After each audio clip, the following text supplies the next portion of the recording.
Dylan O'Brien stars in a new sci-fi thriller and M. Night Shyamalan produces. So yes, you can expect some of the classic M. Night twists and turns here. Let's talk about Caddo Lake.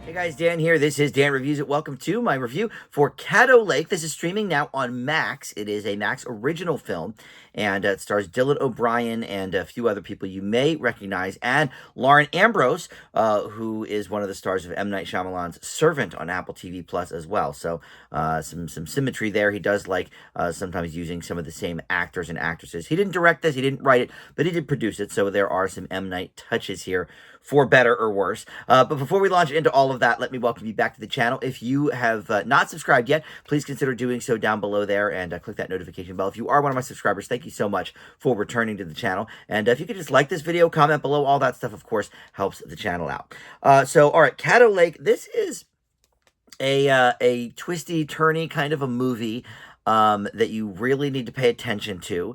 I'm going to simply read the log line on IMDb for this movie because I think that sums up the movie without really giving any spoilers away. But when an 8-year-old girl disappears on Caddo Lake, a series of past deaths and disappearances begin to link together, altering a broken family's history. I think that's a pretty good spoiler-free synopsis for this film. Yeah, there's a lot of things in motion here and different timelines going on, because the other thing I will say about the plot that makes this more than just a thriller, more of a sci-fi thriller, is that there is a portion of the lake in which time is altered, let's say.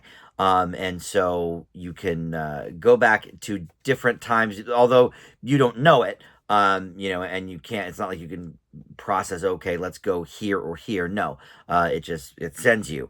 And so also in this, other than Dylan O'Brien, who, by the way, we just saw in the Saturday Night movie, the movie about the making of the first episode of SNL and the 90 minutes leading up to that. He plays a young Dan Aykroyd in that very well, by the way. I think Dylan O'Brien is really coming to his own as an interesting actor. He did the teen heartthrob thing on MTV with Teen Wolf, and then he did The Maze Runner, kind of more in that vein, but a little bit grittier because it was a movie, not TV.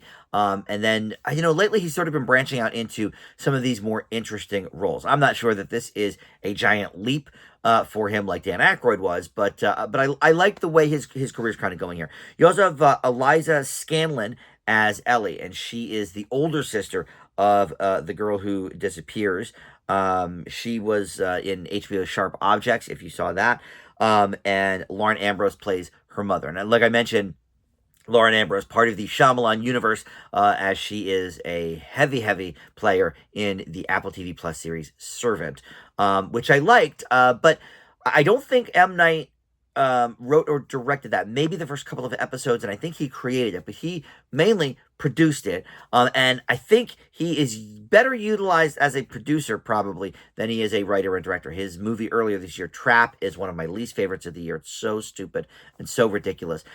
He doesn't know how to write dialogue. He doesn't know how to write these twists that he's been known for all these years, are getting more and more ridiculous as he realizes, oh, people expect a twist from me.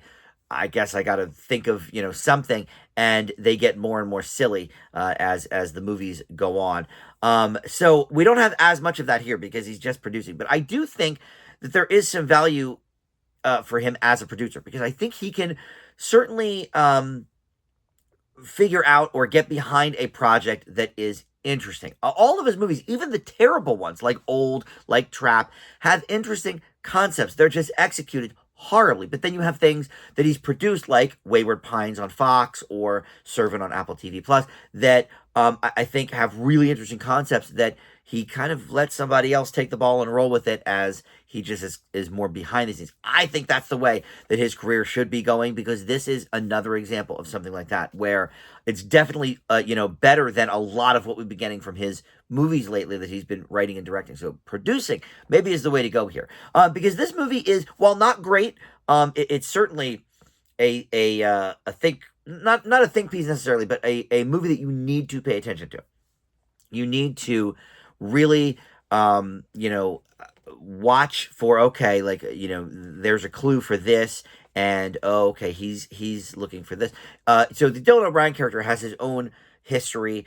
He survived a car crash very young that took his mother, and so he's looking for some answers, within that universe. Meanwhile, you have the lost sister storyline, and so how are those going to converge? And what is this thing with Caddo Lake?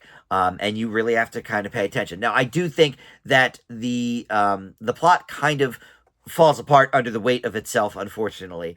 And there are some acting. There is some acting here that I think is a bit over the top. O'Brien's fine. Scanlon is mostly good. Lauren Ambrose, I think, is a little too much. Her character is written in such a way that it's almost impossible to not play it over the top. I don't know. Maybe a more adept actress could have found a little more nuance there. Not that Lauren Ambrose isn't a good actress, but the sort of crazed mother doesn't know what to do with herself. Maybe some addiction problems. It's pretty similar to what we saw on Servant. Maybe a different actress could have given it something a little bit different. I don't know, but even though she's not in too many scenes, the gal that plays the missing girl is terrible. I believe her name is Caroline Falk. Haven't seen her in anything, but she's very bad. She's not in that many scenes, like I said, because she is the missing girl. But in scenes that she is in, boy, it's rough. So look, this has some positives. I think it's certainly another interesting concept, not necessarily one that is brand new, but it's interesting enough. They're doing some interesting things with it. But I do think that by like the third act, it kind of collapses, under the weight of itself and having to produce so many twists. So I will leave this with a slight positive. I will give Caddo Lake a C+. And that is available now on Max as a Max original. All right. Thank you so much for watching Dan Reviews It. I'll see you next time.